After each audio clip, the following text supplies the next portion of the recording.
내가 지금 살고 있는 이 작은 서점의 창가에 앉아 흐릿한 유리창 너머로 빗방울이 흘러내리는 것을 본다. 서울의 봄비는 언제나 습기를 가득 머금고 있었지만 오늘따라 유독 차갑고 서늘하게 느껴진다. 내 나이 50, 삶의 절반 이상을 살아냈지만 마음속 깊은 곳은 여전히 20살 그 비 오던 날처럼 텅 비어 있다. 사람들은 나를 어려운 시절을 이겨내고 성공한 여인이라 부른다. 신문에 가끔 실리는 내 이야기는 늘 비극을 극복하고 홀로 서기에 성공한 아름다운 미담으로 포장되었다. 하지만 그들은 모른다. 그 모든 이야기가 시작된 날이 나에게는 세상이 끝난 날이었다는 것을.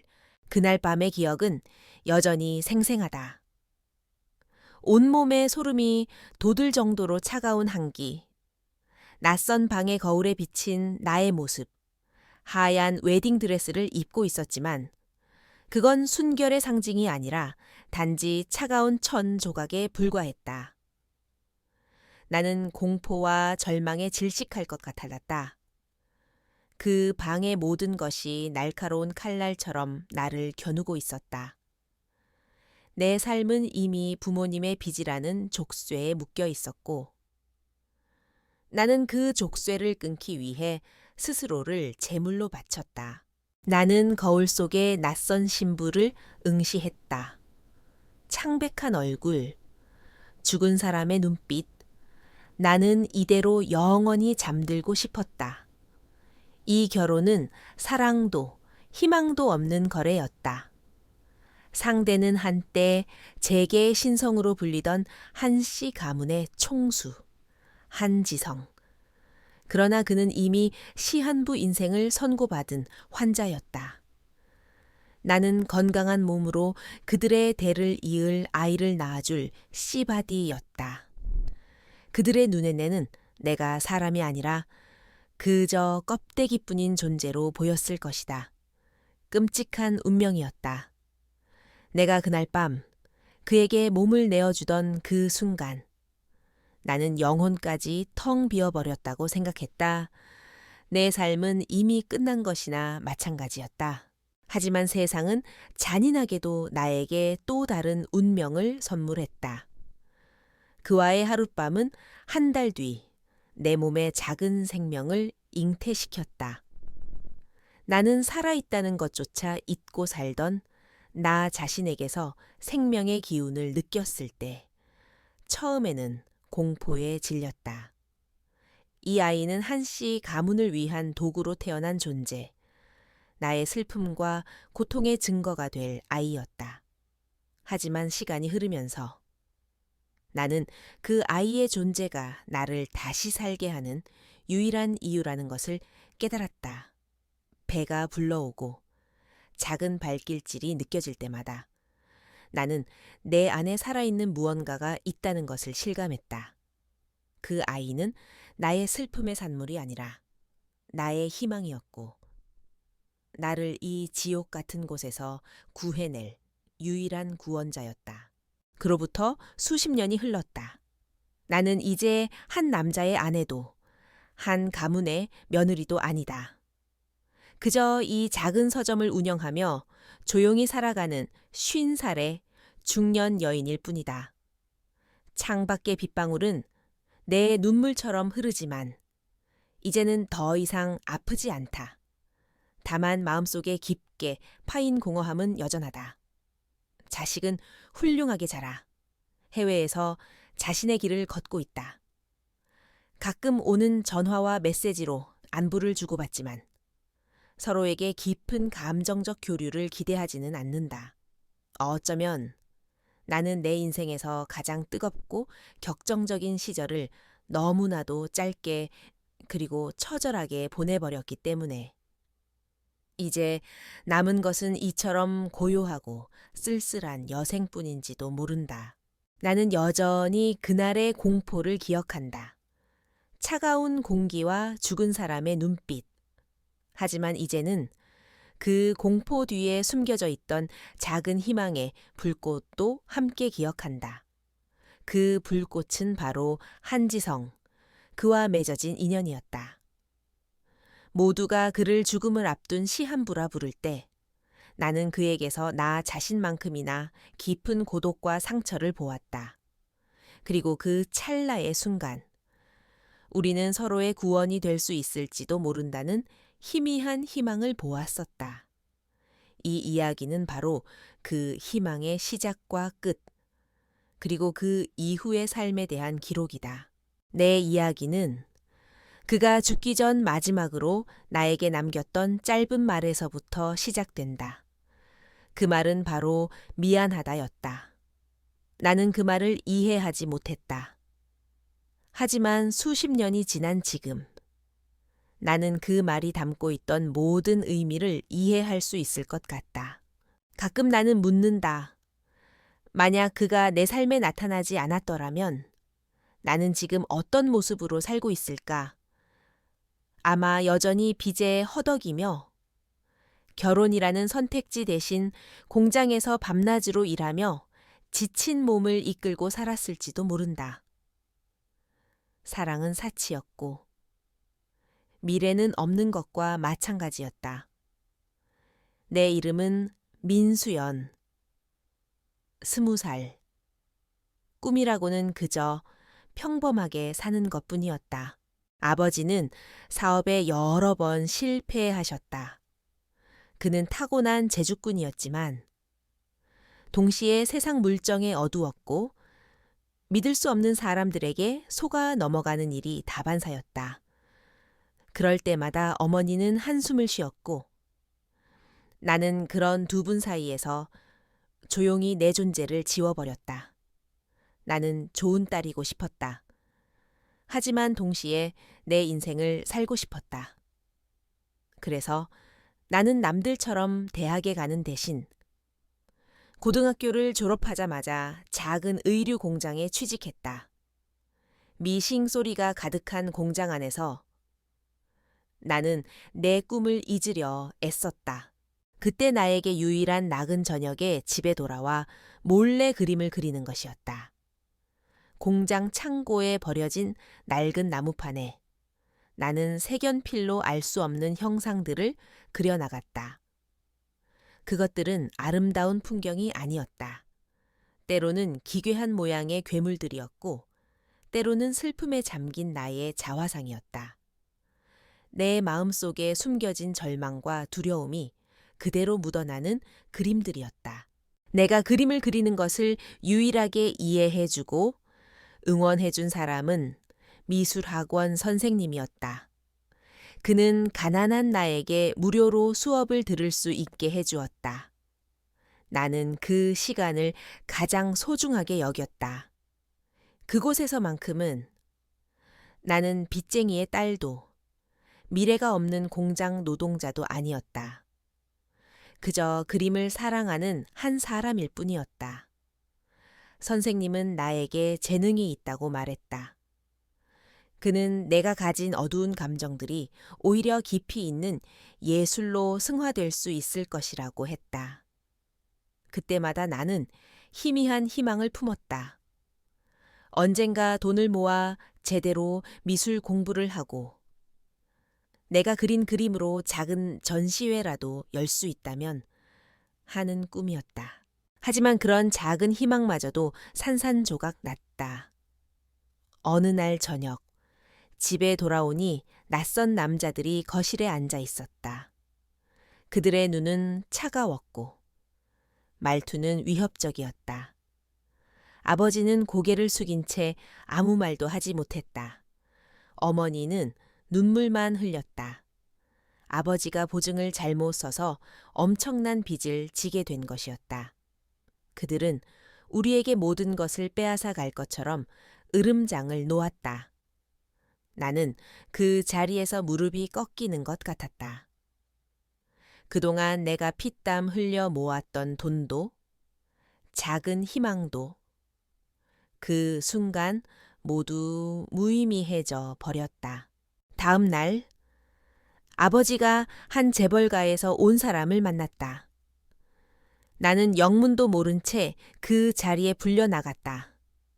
그들은 나를 위아래로 훑어보았다. 마치 값비싼 물건을 감정하는 듯한 시선이었다. 그리고 그들은 충격적인 제안을 했다.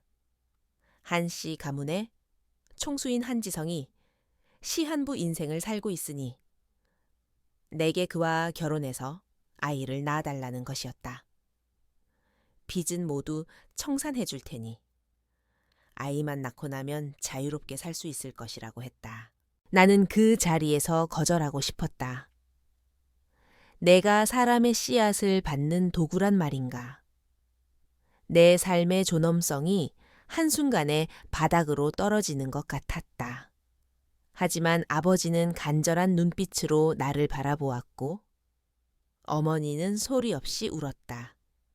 만약 내가 거절한다면 가족들은 길거리에 나앉게 될지도 모른다는 사실이 내 목을 옥죄어 왔다. 나는 나의 꿈과 자유, 그리고 한 인간으로서의 존엄성을 저울질해야만 했다. 저울의 한쪽에는 나의 모든 것이, 다른 한쪽에는 가족의 생존이 놓여 있었다. 결국 나는 침묵으로 승낙을 대신했다. 나의 침묵은 나의 삶을 포기한다는 선언이었다. 나는 내 인생에서 가장 중요한 선택을 아무것도 결정할 수 없는 상황에서 해버린 것이다.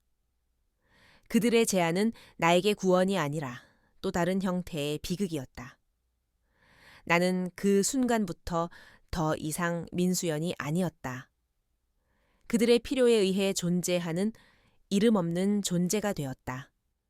모든 희망은 사라졌고 나는 이제 영혼이 없는 껍데기가 되어버렸다. 그리고 며칠 뒤 나는 그와 처음 만났다. 한지성, 그는 예상과는 달리 차가운 눈빛의 냉정한 사업가가 아니었다. 병색이 완연한 얼굴에 어딘지 모르게 슬픔이 깃들어 있었고 그의 눈은 나처럼 무언가를 포기한 듯한 공허함을 담고 있었다. 우리는 서로를 보았지만 아무 말도 하지 않았다. 그 침묵 속에서 나는 알 수 없는 동질감을 느꼈다. 그는 나의 구원자가 될 수 없는 사람이었다. 오히려 그는 나와 같은 운명을 살아가는 또 다른 희생자였다. 그의 눈은 깊은 우물 같았다. 그 안에는 슬픔과 체념, 그리고 어쩌면 나조차 알지 못했던 어떤 종류의 고독이 담겨 있었다. 결혼식을 준비하는 동안 우리는 거의 대화가 없었다. 아니, 정확히 말하면 대화 자체가 허락되지 않았다. 나는 신부 수업이라는 명목 아래 한씨 가문의 온갖 규율과 예절을 배워야 했다. 숟가락 하나 드는 법부터 집안 어른들에게 인사하는 각도까지 모든 것이 정해진 틀 안에 있었다. 그곳은 인간의 감정이 설 자리가 없는 거대한 기계 같았다. 결혼식은 마치 한 편의 영화 같았다. 화려한 샹들리에가 빛나는 대연회장에서 나는 수많은 사람들의 축복 아닌 축복을 받았다. 모두가 웃고 있었지만 그들의 눈빛은 차가웠다. 그들은 나를 보지 않았다. 그들은 그저 가문의 명예를 위한 새로운 도구, 그리고 곧 사라질 총수를 위한 씨앗을 보고 있었다. 나는 그들의 시선 속에서 나의 존재가 얼마나 비참하고 하찮은지 다시 한번 깨달았다. 결혼식 내내 나는 한지성과 눈을 마주치지 않았다. 그 역시 마찬가지였다. 우리는 손을 잡고 있었지만 그건 텅 빈 껍데기들의 연결에 불과했다. 그의 손은 유난히 차가웠다. 그 차가움이 그의 몸 상태를 말해주는 것 같았다. 나는 그의 차가운 손을 통해 그의 절망을 느꼈다. 그는 나보다 더 깊은 감옥에 갇혀 있었다. 나는 자유를 잃었지만 그는 삶 자체를 빼앗기고 있었다. 신혼 첫날 밤, 우리는 각각 다른 방에 들어갔다. 그것이 우리의 합이 없는 합이었다. 나는 넓은 침대 위에 덩그러니 앉아 있었다. 화려한 침구와 값비싼 가구들이 나를 둘러싸고 있었지만 나는 마치 세상 끝에 홀로 남겨진 것처럼 외로웠다. 그때 문이 조용히 열렸다. 그가 들어왔다.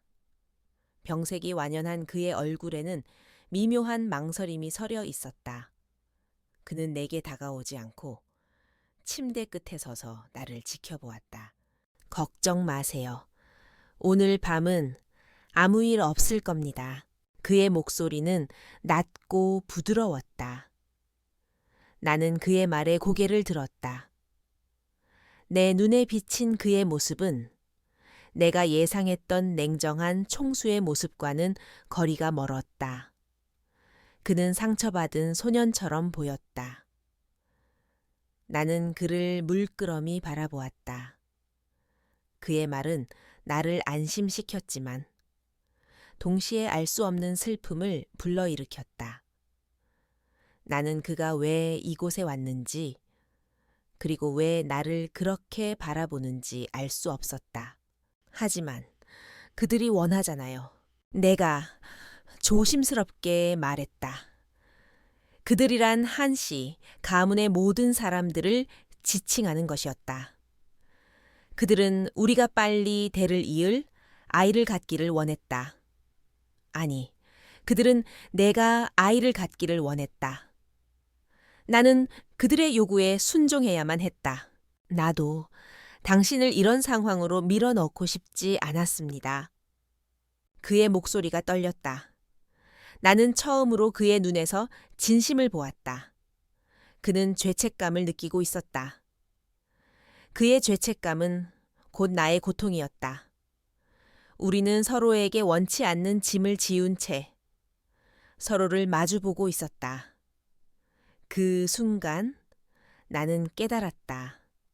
우리는 서로 다른 존재가 아니라 같은 비극을 공유하는 두 영혼이었다. 그날 밤, 우리는 함께 밤을 보냈다. 그것은 격정적인 사랑의 밤이 아니었다. 침대 위에서 우리는 서로에게 등을 보인 채 누워 있었다. 나는 잠이 오지 않았다. 그의 미약한 숨소리를 들으며 나는 생각했다. 이 사람은 얼마나 많은 고통을 겪었을까? 삶을 포기하고 싶었을까? 다음 날 아침, 우리는 아무 일도 없었다는 듯이 아침 식사를 했다. 한씨 가문의 사람들은 기대에 찬 눈빛으로 우리를 바라보았다. 그들의 시선은 우리를 꿰뚫어 보는 것 같았다. 나는 그들의 기대에 부응해야만 한다는 압박감을 느꼈다. 그리고 며칠 뒤 그는 나에게 말했다. 이건 우리 모두를 위한 겁니다. 당신과 나, 그리고 우리 가족을 위해서요. 그는 그들의 요구에 굴복하는 것 같았다. 하지만 그의 눈빛은 여전히 슬픔에 잠겨 있었다. 그날 밤, 그는 다시 내 방으로 들어왔다. 이번에는 더 이상 망설이지 않았다. 우리는 아무 말도 하지 않은 채 서로의 천을 느꼈다. 그것은 사랑이 아니었다. 하지만 나는 그 순간 그의 몸에서 느껴지는 온기에서 알 수 없는 위안을 느꼈다. 그 온기는 사랑이 아니라 그저 인간으로서의 따뜻함, 서로의 상처를 보듬어주는 동질감이었다. 그 하룻밤의 끝은 나에게는 또 다른 시작을 의미했다. 그의 몸에서 느껴졌던 온기는 하룻밤의 환상이 아니었다. 다음 날부터 우리의 관계는 눈에 띄게 달라지기 시작했다. 그는 더 이상 나를 투명인간 취급하지 않았다. 아침 식사 자리에서 그는 나에게 먼저 말을 걸었다. 잠은 잘 잤어요? 그 한마디는 나를 놀라게 했다. 그의 목소리에는 차가운 총수의 권위 대신 인간적인 따뜻함이 깃들어 있었다. 나는 그에게서 우리가 같은 처지에 놓인 동료라는 것을 느꼈다. 한지성은 주말이면 서재에 틀어박혀 책을 읽었다. 나는 조용히 그의 옆에 앉아 창밖을 바라보거나 가져온 낡은 스케치북에 그림을 그렸다. 그는 내가 그림 그리는 것을 한 번도 방해하지 않았다. 오히려 어느 날은 말없이 내 옆에 앉아 내가 그린 그림을 물끄러미 바라보았다. 그의 시선은 호기심 가득한 어린아이의 그것과 닮아 있었다. 그림을 좋아하나 봐요. 그가 조용히 물었다. 나는 고개를 끄덕였다. 네. 어릴 때부터요? 어떤 그림을 좋아합니까? 딱히 정해진 건 없어요. 그냥 마음 가는 대로 그려요. 내 말에 그는 희미하게 웃었다. 그 웃음은 내가 그의 얼굴에서 본 첫 번째 미소였다. 좋네요. 마음 가는 대로. 저는 한 번도 그렇게 살아본 적이 없어서 그의 말은 내 마음을 후벼 팠다. 나는 그가 나처럼 자유를 박탈당한 채 살아왔다는 것을 깨달았다. 그는 재벌가의 총수였지만 그의 삶은 거대한 철장 안에 갇힌 새와 같았다. 나는 그의 삶이 나보다 더 비극적일지도 모른다고 생각했다.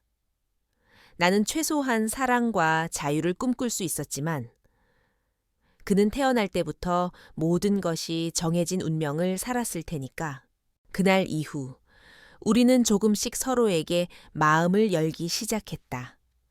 나는 그에게 내가 왜 이 결혼을 택했는지, 나의 가정 환경과 꿈에 대해 이야기해 주었다. 그는 놀랍도록 진지하게 내 이야기를 들어주었다. 그는 내가 겪은 고통을 온전히 이해하는 것 같았다. 그의 눈빛은 동정심이 아니라 깊은 공감으로 가득 차 있었다. 그리고 그 역시 자신의 이야기를 조금씩 들려주었다. 그는 어려서부터 몸이 약했고 늘 죽음의 그림자 속에서 살았다고 했다. 그는 하고 싶은 것이 많았지만 의사는 항상 그를 말렸다. 과도한 활동은 금물입니다. 그의 삶은 항상 금물이라는 단어에 둘러싸여 있었다. 그는 살아 있었지만 한 번도 살아본 적이 없는 것 같았다. 저는 이 병이 원망스럽지 않아요. 그냥 이게 제 운명이라고 생각했어요. 그가 담담하게 말했다. 나는 그의 말에 가슴이 아팠다. 그의 체념은 너무나도 슬펐다. 나는 그의 손을 잡고 싶었다. 그의 차가운 손을 잡아 따뜻하게 녹여주고 싶었다. 하지만 나는 그럴 용기가 없었다. 나는 그가 내게서 또 다른 짐을 발견할까봐 두려웠다. 어느 날 저녁, 그는 나를 정원으로 데리고 나갔다. 쌀쌀한 가을밤. 우리는 아무 말 없이 정원을 걸었다. 그의 어깨는 축 처져 있었고 나는 그의 뒷모습에서 깊은 외로움을 보았다. 그때 나는 용기를 내어 그의 손을 잡았다. 그의 손은 얼음처럼 차가웠지만 나는 그의 손을 놓지 않았다. 그는 잠시 놀란 듯 나를 바라보더니 이내 나의 손을 맞잡았다. 그의 손에 힘이 들어갔다. 그것은 마치 나 여기 있어라고 말하는 것 같았다. 우리의 관계는 육체적인 접촉이 아니라 감정적인 교류를 통해 깊어졌다. 우리는 서로에게 유일하게 마음을 털어놓을 수 있는 존재가 되었다. 나는 그에게서, 그 역시 내게서 잠시나마 이 감옥 같은 생활을 잊게 해주는 안식처를 발견했다. 우리는 서로의 존재를 통해 세상의 모든 압박과 절망으로부터 벗어나 있었다. 하지만 우리의 평화는 오래가지 않았다. 한씨 가문의 사람들은 우리의 관계가 너무 인간적이라는 것에 의문을 품기 시작했다. 그들은 우리가 그들의 요구에 부응하는 도구로 남아있기를 원했다. 우리는 그들의 시선 속에서 다시 한번 비참해졌다. 그러나 우리는 이제 혼자가 아니었다. 우리는 서로를 지지하며 이 잔인한 세상에 맞서 싸울 수 있다는 것을 알게 되었다. 그리고 그날 밤, 나는 그에게 말했다. 우리, 아이를 가져요. 당신과 나의 아이를. 그의 눈은 흔들렸다. 그 눈빛에는 놀라움, 두려움, 그리고 희미한 희망이 동시에 담겨 있었다. 나는 임신했다. 산부인과 의사의 확고한 목소리는 나에게는 세상의 모든 소리가 멈춰버린 듯한 충격이었다. 진료실을 나서며 나는 멍하니 복도를 걸었다. 뱃속에는 작은 생명이 움트고 있었다. 그것은 한지성과 나. 두 사람의 합이 없는 관계에서 탄생한 기적 같은 존재였다. 하지만 나는 이 기적이 두려웠다. 이 아이는 한씨 가문의 총수를 위한 도구로 태어날 존재였다. 나의 삶이 그랬던 것처럼 이 아이의 삶 역시 누군가의 필요에 의해 결정될 운명이었다. 채로 돌아오는 내내 한지성은 아무 말도 하지 않았다. 그의 얼굴은 평소와 다름없이 담담했지만 그의 손은 운전대 위에서 미세하게 떨리고 있었다. 나는 그의 옆모습을 물끄러미 바라보았다. 그는 어떤 생각을 하고 있을까? 기뻐하고 있을까? 아니면 이 상황이 더 복잡해졌다고 생각하고 있을까? 집에 도착하자마자 한지성은 나를 별채로 데려갔다. 그곳은 한씨 가문의 비밀스러운 공간이었다. 그는 나를 소파에 앉히고 무릎을 꿇고 앉아 내 손을 잡았다. 그의 손은 이전처럼 차갑지 않았다. 오히려 미약하게 남아 온기가 느껴졌다. 수연 씨, 괜찮습니까? 그의 목소리가 떨렸다. 나는 그의 눈을 보았다. 그 눈빛에는 놀라움과 함께 설명할 수 없는 깊은 슬픔이 담겨 있었다. 괜찮을 리가 없잖아요. 이 아이는 당신의 유산을 위한 도구로 태어날 텐데 내 말에 그는 고개를 숙였다. 미안합니다. 당신을 이런 상황으로 밀어 넣은 것은 나 때문입니다. 내가 좀 더 강했더라면 당신이 이런 선택을 하지 않아도 됐을 텐데 나는 그의 말에 눈물이 터져 나왔다.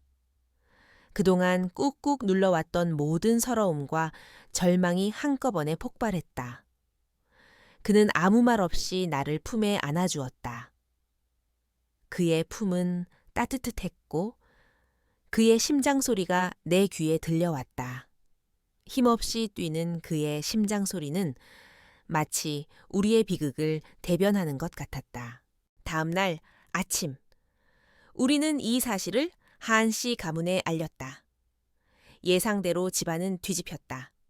한 회장과 그의 아내는 기쁨에 어쩔 줄 몰라 하며 나를 안아주었다. 그들의 눈에는 나라는 존재는 사라지고 오직 아이를 가진 여자만이 남아 있었다. 그들은 나를 마치 깨지기 쉬운 유리 인형처럼 조심스럽게 다루었다.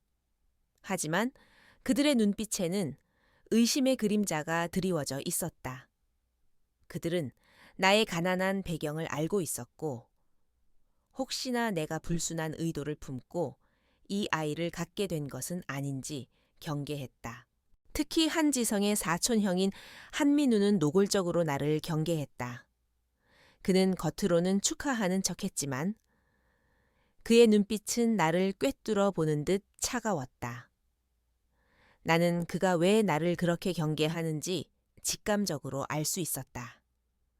그는 한지성 다음으로 가문의 총수 자리에 오를 가능성이 가장 높았다. 하지만 나의 임신으로 인해 그의 입지는 한순간에 흔들리게 된 것이다. 한민우는 은밀하게 사람을 시켜 나의 과거를 캐기 시작했다. 나는 그 사실을 한지성에게 전해들었다. 그는 분노에 차 있었다. 나와 당신의 아이입니다. 누구도 의심할 수 없는 명백한 사실인데 그들은 우리의 존재를 무시하고 있어요. 우리는 그들의 의심과 경계 속에서 더욱 굳건한 동맹 관계를 맺었다. 한지성은 나를 보호하기 위해 모든 힘을 쏟았다. 그는 나를 위해 특급 경호원을 붙였고 내게 따로 비자금을 만들어 주었다. 이 돈은 당신과 아이를 위한 겁니다. 무슨 일이 생겨도 반드시 이 아이를 지켜주세요. 그의 목소리는 절박했다. 그의 눈빛은 내게 모든 것을 맡기는 듯한 간절함으로 가득 차 있었다. 나는 그의 눈빛 속에서 그가 얼마나 이 아이를 간절히 원하는지 알 수 있었다. 이 아이는 한지성에게 단순히 가문의 대를 이을 존재가 아니었다. 그것은 그의 삶에 다시 불어넣어진 희망이었고 그의 존재가 무의미하지 않았다는 증거였다. 그는 죽음을 앞두고 있었지만 이 아이로 인해 그는 삶의 마지막 순간까지 싸울 이유를 찾았다. 나는 이 아이가 우리 두 사람의 사랑이 아닌 절망 속에서 탄생한 존재라는 것을 알고 있었다. 하지만 그 순간 나는 이 아이가 단순한 도구가 아니라는 것을 깨달았다. 이 아이는 우리 두 사람의 고통과 상처를 보듬어줄 유일한 구원자였다. 한지성은 이 아이를 통해 삶의 마지막 불꽃을 태우고 있었고 나는 이 아이를 통해 새로운 삶을 시작할 용기를 얻었다. 나는 그의 마지막 불꽃이 되어주기로 결심했다. 그가 나에게 비자금을 건네며 무슨 일이 있어도 이 아이를 지켜달라고 했을 때 나는 단순히 그의 말을 따르는 꼭두각시가 아니었다. 나는 그의 바람을 내 삶의 목표로 삼기로 했다. 그 아이는 단순한 유산이 아니라 그의 존재 증명이었고 우리 둘의 희미한 희망이 싹 튼 증거였다. 임신 소식은 한씨 가문의 내부를 거대한 소용돌이 속으로 몰아넣었다. 겉으로는 모두가 축복했지만 내 뒤로는 보이지 않는 칼날들이 날아다녔다. 특히 한민우는 노골적으로 나를 경계했다. 그는 한지성의 사촌이었지만 누구보다 총수 자리에 욕심이 많았다. 그는 내가 한지성의 마지막 재산을 가로채기 위해 의도적으로 임신했다고 의심했다. 어느 날 오후 한민우가 나를 찾아왔다. 그는 여느 때처럼 친절한 미소를 짓고 있었지만 그의 눈빛은 얼음처럼 차가웠다. 형수님, 몸은 괜찮으세요? 요새 신경 쓸 일이 많으시죠? 그의 말은 걱정하는 척했지만 나는 그의 속셈을 알고 있었다. 그는 내게 미끼를 던지고 있었다. 나는 조용히 차를 한 잔 따라주며 말했다. 덕분에 잘 지내고 있어요. 신경 써주셔서 감사합니다. 그는 빙긋 웃으며 내 손에 들린 찻잔을 바라보았다. 형님이 형수님을 끔찍이 아끼시더군요. 저희 가족들은 원래 살갑게 대하는 법을 몰라서 그의 말은 마치 한지성이 평소에는 나를 아끼지 않았다는 뉘앙스를 풍겼다.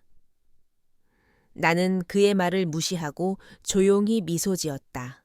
저희는 서로를 이해하니까요. 말하지 않아도 통하는 게 있어요. 내 말에 그의 미소가 굳어졌다. 그는 내가 그들의 생각대로 만만한 존재가 아니라는 것을 깨달은 것 같았다.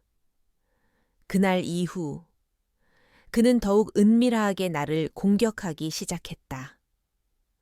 그는 한씨 가문의 사람들에게 내에 대한 나쁜 소문을 퍼뜨렸다. 내가 결혼 전에 어떤 남자와 만났었고 그 아이가 한지성의 친자가 아닐 수도 있다는 끔찍한 소문이었다. 나는 그 소문에 시달리며 고통받았다. 하지만 나는 무너지지 않았다. 나의 곁에는 한지성이 있었다. 그는 내가 힘들 때마다 나를 안아주며 속삭였다. 걱정하지 마요. 그들의 말은 아무것도 아닙니다. 우리는 서로를 믿으면 돼요. 한지성은 나의 임신을 계기로 더욱 적극적으로 삶의 의지를 불태웠다. 그는 병원 치료를 더욱 성실하게 받았고 회사 일에도 조금씩 관여하기 시작했다. 그는 이 아이가 세상에 태어나기 전에 모든 것을 정리해두고 싶어 했다. 그는 한민우를 포함한 모든 가족들에게 내에 대한 자신의 신뢰를 분명히 보여주었다. 수연 씨는 이 가문에서 가장 중요한 사람입니다. 앞으로 나의 모든 재산은 수연 씨와 아이에게 상속될 겁니다. 그의 말은 한 씨 가문을 발칵 뒤집어 놓았다. 특히 한민우는 분노에 휩싸여 그에게 달려들었다. 형님, 어떻게 그렇게 말씀하실 수 있습니까? 저는 가문을 위해 평생을 바쳤는데 한지성은 냉정하게 그를 바라보았다. 민우야, 가문의 미래는 내가 결정한다. 그리고 나의 유일한 유산은 나의 아내와 아이뿐이다. 그의 단호한 태도에 모든 가족들이 입을 다물었다. 그들은 한지성이 죽음을 앞두고 미쳐버린 것이라고 수군거렸다. 하지만 나는 알 수 있었다. 그의 결심은 미친 것이 아니라 그가 가진 마지막 사랑이자 책임감이라는 것을 그는 나를 지키기 위해 그리고 우리 아이의 미래를 위해 모든 것을 걸고 있었다. 우리는 그들의 견제와 음모 속에서 더욱 굳건해졌다.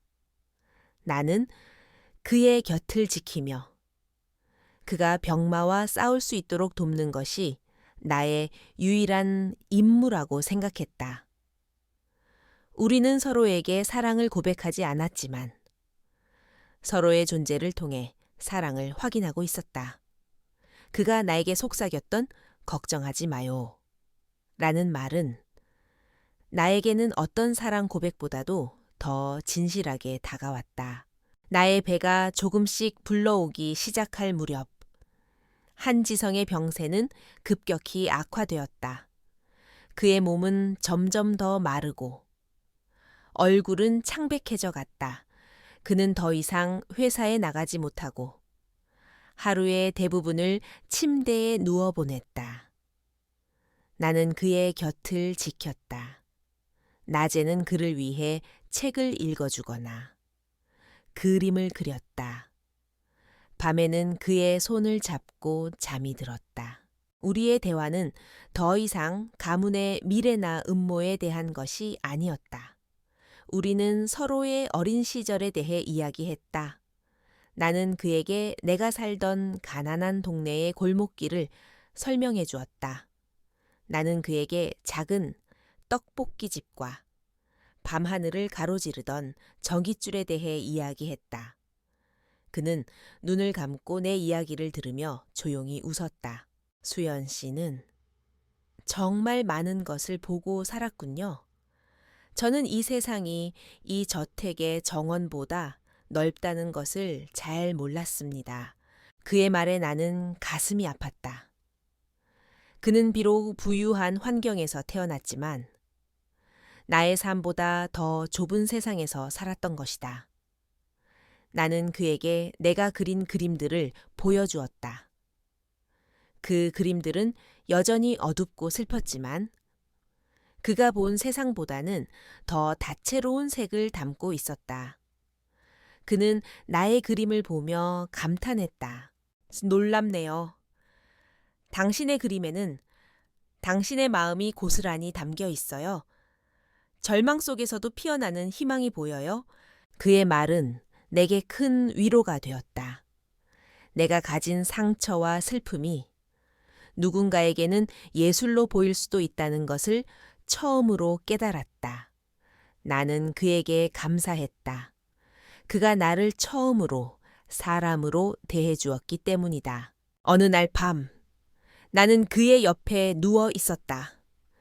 그의 숨소리가 미약하게 들려왔다.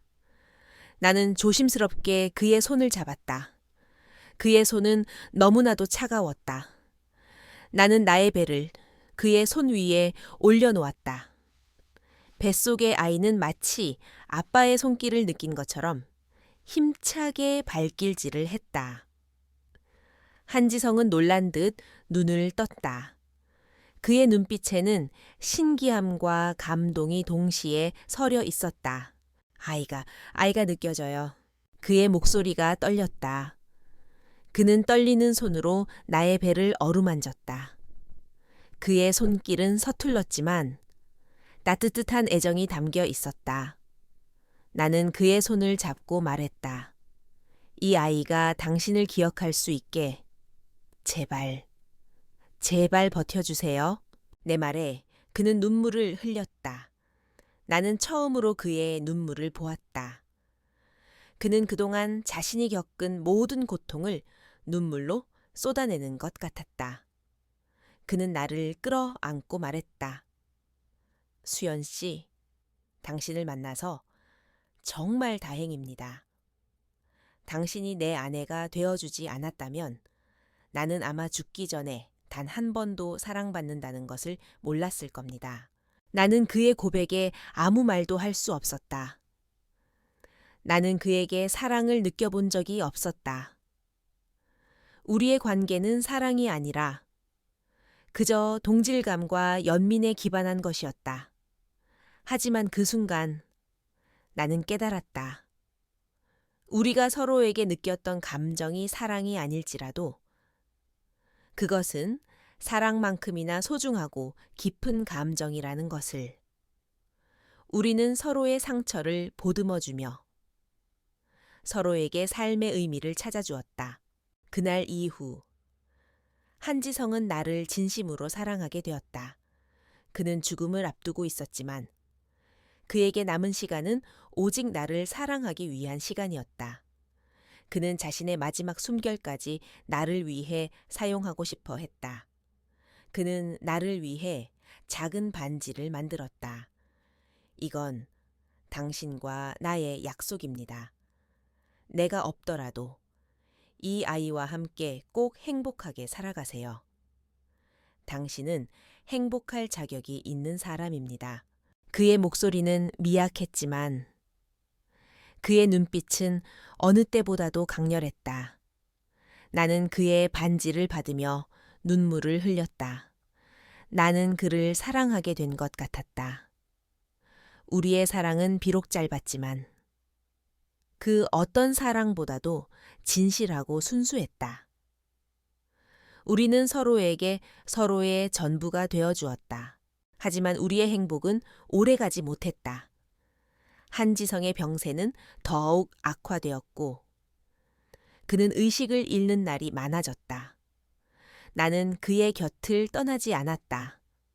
나는 그의 손을 잡고 매일 밤 기도했다. 제발 우리 아이가 태어나는 날까지 버텨주세요. 하지만 나의 기도는 하늘에 닿지 않았다. 나는 그의 손을 잡고 매일 밤 기도했다. 나의 기도는 간절했지만 시간이란 잔인한 흐름은 그를 기다려주지 않았다.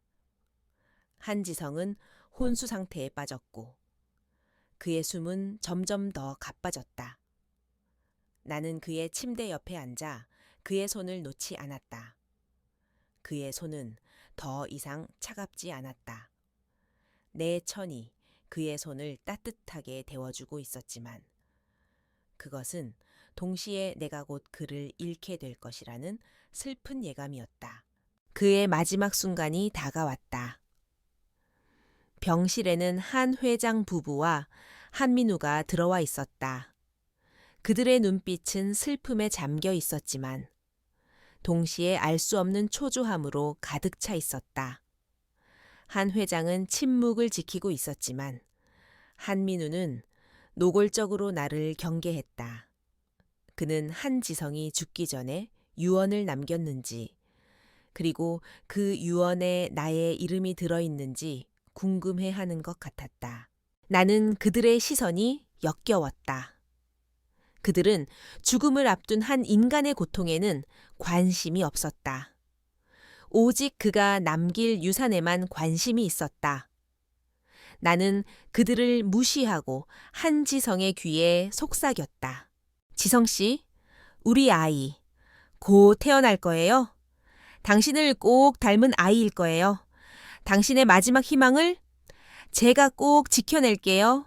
내 말에 그의 손가락이 미세하게 움직였다. 그것은 내가 그에게서 받은 마지막 응답이었다. 그의 얼굴에 희미한 미소가 스쳤다. 그는 마지막 순간까지 나를 기억하고 있었던 것이다. 그리고 그의 숨소리가 멈췄다. 나는 그의 손을 잡은 채로 울음을 터뜨렸다. 나의 울음은 슬픔 때문이기도 했지만 동시에 내가 사랑했던 사람을 지켜주지 못했다는 자책감 때문이었다. 한지성이 죽고 한씨 가문은 예상대로 거대한 소용돌이에 휩싸였다.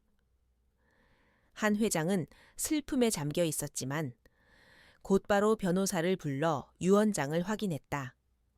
한지성이 생전의 모든 것을 내게 상속한다는 유언장을 남겼다는 사실에 한민우는 분노를 감추지 못했다.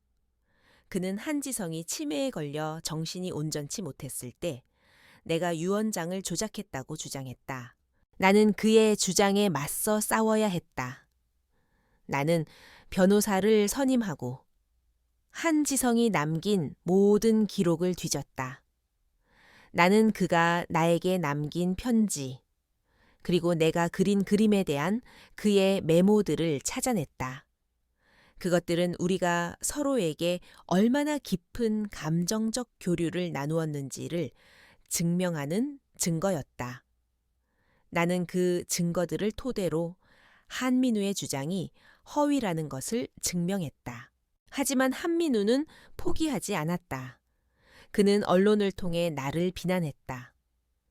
총수를 유혹해 재산을 가로챈 교활한 여자 라는 기사가 연일 쏟아졌다. 나의 과거, 나의 가난한 배경이 모두 까발려졌다. 나는 세상의 모든 사람들이 나를 손가락질하는 것을 감수해야 했다. 나는 이 모든 고통을 견뎌냈다. 내가 버틸 수 있었던 유일한 이유는 내 뱃속에 있는 아이 때문이었다. 나는 한지성의 마지막 희망을 지켜야만 했다. 나는 아이를 위해 살아야 했다. 나는 아이를 위해 이 모든 모욕과 고통을 감수했다. 한지성이 죽고 한 달 뒤, 나는 병원에 입원했다. 의사는 스트레스와 과로로 인해 조산의 위험이 있다고 했다. 나는 두려웠다. 내가 아이를 잃게 될까봐, 내가 한지성의 마지막 희망을 지켜주지 못할까봐. 나는 밤새도록 울며 기도했다. 제발, 제발 이 아이만은 무사히 태어나게 해주세요. 그리고 며칠 뒤 나는 한지성을 꼭 닮은 아들을 낳았다. 아이의 눈은 한지성의 눈을 꼭 닮아 있었다. 그 눈은 슬픔과 고독 대신 희망과 사랑으로 가득 차 있었다. 나는 아이를 품에 안고 조용히 눈물을 흘렸다. 나는 이 아이를 위해, 그리고 한지성을 위해 이 세상의 모든 고통에 맞서 싸울 준비가 되어 있었다. 아이의 울음소리가 한씨 가문의 정적을 깼다. 아이는 한지성을 꼭 닮아 있었다. 길고 예쁜 속눈썹, 그리고 깊은 눈동자. 나는 아이를 한준이라고 이름 지었다. 그 이름은 지성이라는 아버지의 이름과 내 이름의 한 글자를 따서 지은 것이었다. 이 아이는 우리가 사랑했음을 증명하는 살아있는 증거였다. 하지만 한씨 가문 사람들에게 아이는 사랑의 결실이 아니었다. 그들은 아이를 오직 유산과 권력 싸움의 도구로 보았다. 한지성이 죽자마자 한민우는 내가 유언장을 조작했다는 주장을 다시 펼치기 시작했다. 그는 아이의 친자 확인 소송을 제기했다. 나의 아들은 태어나자마자 아버지의 죽음과 어머니의 비난으로 얼룩진 현실에 던져져야 했다. 친자 확인 소송은 나의 삶을 송두리째 흔들어 놓았다. 한민우는 언론을 이용해 나를 재산을 노린 꽃뱀으로 몰아갔다. 나는 매일같이 쏟아지는 악의적인 기사들과 싸워야 했다. 한씨 가문의 권력을 이용해 나를 압박하려는 한민우의 행동은 상상 이상이었다. 그는 나의 가족을 찾아가 위협했고 내가 운영하는 서점에 빚쟁이를 보내는 등 온갖 비열한 수단을 동원했다. 나는 홀로 외로이 이 모든 것에 맞서 싸웠다. 한 회장 부부는 아들을 잃은 슬픔과 가문의 명예를 지키려는 압박 속에서 나를 외면했다. 그들은 나를 믿었지만 동시에 그들의 아들인 한민우를 막을 힘이 없었다. 나는 세상에 홀로 남겨진 것처럼 느껴졌다. 하지만 나는 포기할 수 없었다. 나에게는 한준이가 있었다. 한지성의 마지막 희망, 그리고 나의 유일한 삶의 이유. 나는 변호사와 함께 모든 증거를 모았다. 한지성이 남긴 편지들, 그리고 그가 생전에 나에게 남겼던 모든 기록들을 제출했다. 그리고 나는 법정에서 모든 것을 증언했다. 내가 왜 이 결혼을 택했는지, 한지성과 내가 어떻게 서로의 구원이 되어 주었는지, 그리고 그가 내게 남긴 마지막 약속이 무엇이었는지. 나의 진실된 증언은 법정의 모든 사람들에게 깊은 감동을 주었다. 하지만 한민우는 끝까지 나의 진심을 믿지 않았다. 그는 나의 모든 증언을 교활한 거짓말이라고 비난했다. 그리고 마침내 재판의 마지막 날, 친자 확인 결과가 발표되었다. 한주는 한지성의 친아들이었다. 그 결과가 발표되자 법정은 침묵에 잠겼다. 한민우의 얼굴은 창백하게 굳어버렸고 나는 눈물을 흘렸다. 나는 승리했다. 나는 한지성의 명예를 지켰고 우리 아이의 권리를 되찾았다. 재판이 끝난 후 한 회장은 나를 찾아와 무릎을 꿇었다. 수연아, 정말 미안하다. 너와 아이를 믿지 못해서. 그의 눈에는 진심 어린 후회와 슬픔이 담겨 있었다. 나는 그를 일으켜 세우고 말했다. 괜찮아요. 아버님, 저희를 믿어주셔서 감사합니다. 하지만 저희는 이제 자유롭고 싶어요. 나는 한씨 가문에서 나오기로 결심했다. 한지성이 남긴 유산을 물려받았지만 나는 그 돈으로 한씨 가문의 감옥에 갇혀 살고 싶지 않았다. 나는 나만의 삶을 살고 싶었다. 한지성이 나에게 선물해준 자유를 누리고 싶었다. 나는 한 회장에게 모든 유산을 되돌려주고 내가 가진 최소한의 재산만 가지고 한준과 함께 새로운 삶을 시작했다. 나는 한준에게서 한지성의 사랑을 보았다. 한준은 아빠의 따뜻한 눈빛과 엄마의 강인한 의지를 닮아 있었다. 나는 아이를 키우며 내가 겪었던 모든 고통과 상처를 치유했다. 나는 더 이상 슬픈 그림을 그리지 않았다. 대신 나는 한준과 함께 밝고 따뜻한 세상을 그려나갔다. 나는 이 아이를 위해, 그리고 한지성을 위해 행복하게 살아갈 것이다. 나는 이제 50살이 훌쩍 넘은 중년 여인이다. 서점의 창가에 앉아 커피를 마시며 나는 이따금씩 내 과거를 회상한다. 나의 삶은 마치 두 개의 다른 이야기로 나뉘어진 것 같다. 한지성을 만나기 전에 나는 절망과 빚에 짓눌린 가난한 소녀였고, 한지성을 만난 후에 나는 그 모든 것을 극복하고 홀로 서기에 성공한 강인한 여인이었다. 서점의 문이 열리고 한 젊은 남자가 들어온다. 그는 내 아들, 한준이다. 어느덧 훌쩍 자라 어엿한 청년이 된 한준은 한지성과 놀랍도록 닮아 있었다. 그가 웃을 때마다 나는 한지성의 미소를 본다. 그가 나를 부를 때마다 나는 한지성의 목소리를 듣는 것 같다. 엄마, 뭐 해요? 추운데 안에 들어와요?